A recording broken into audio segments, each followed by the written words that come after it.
Nshuti yanjye niba uzi ko ushaka gutera imbere mu mutwe wawe ukaba wifitemo mindset ya job cyangwa wifitemo job mindset, wifitemo ibitekerezo byo gushaka akazi kandi ukaba ushaka kuba umuntu udasanzwe, aho ngaho uhita ubyibagirwa. Ntutekereze ko wazatera imbere na rimwe ukorera umushahara cyangwa se ufite akazi baguhemba, kuko iyo ufite akazi barakugenera, ntago wikoreramo, ahubwo wowe uba uri gufasha bosi wawe gutera imbere.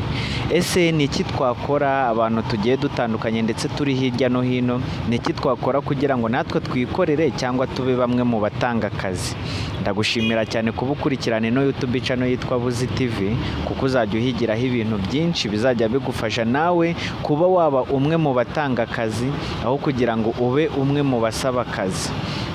Kuko uko bwije n'uko bukeye abantu hari amahirwe babona bakayitesha, ahubwo akumva ngo yize amashuri menshi, ngo kandi ayo mashuri menshi ngo ikintu cyatuma yumva ko agaruje ngo ni uko yajya gusaba akazi. Nujya gusaba akazi uzahembwa umushahara umwe imyaka 5 ishire, ya myaka 5 nishira uri guhembwa wa mushahara umwe, igihe kizagera nawe wumve bikurambiye cyangwa wumve wa mushahara uwurambiwe, kandi ako kazi uzaba uri gukora biragoye cyane ko waba ufite umuryango wagira ikibazo runaka cyangwa se warwara.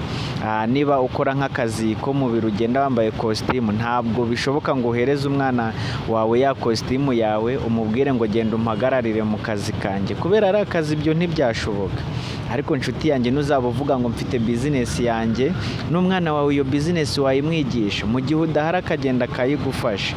Rero niba uzi ko ushaka kuba umuntu udasanzwe, ikintu cya job mindset, akantu ka job mindset rwose kikuremo, nibwo uzatera imbere. Rega kandi ibyo gukora birahari byinshi, sinzi impamvu wumva wakorera abantu, wakorera bosi ubuzima bwawe bwose bukaba ubwo gukorera bosi gusa, kandi bishoboka ko nawe wahindura ubuzima, cyangwa se bishoboka ko nawe wakipangira cyangwa ugategura ugapuraninga business yawe kandi ukayikora ikagufasha kuba ubuzima bwahinduka. Nshuti yanjye rero, hari abantu benshi, hari ibintu twisizemo cyangwa dutekereza, ukavuga ngo nintangira business ngo nzahomba, nintangira business ngo bizagenda ute.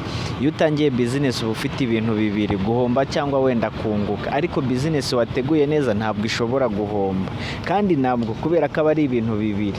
Buriya umuntu w'umuhanga cyangwa umuntu uzatera imbere muri business ntabwo areba ku ruhande ruri negative, reba ku ruhande ruri positive, uvuge ngo ntabwo namenya ko nzahomba cyangwa nunguke ntagerageje ngo nkore business.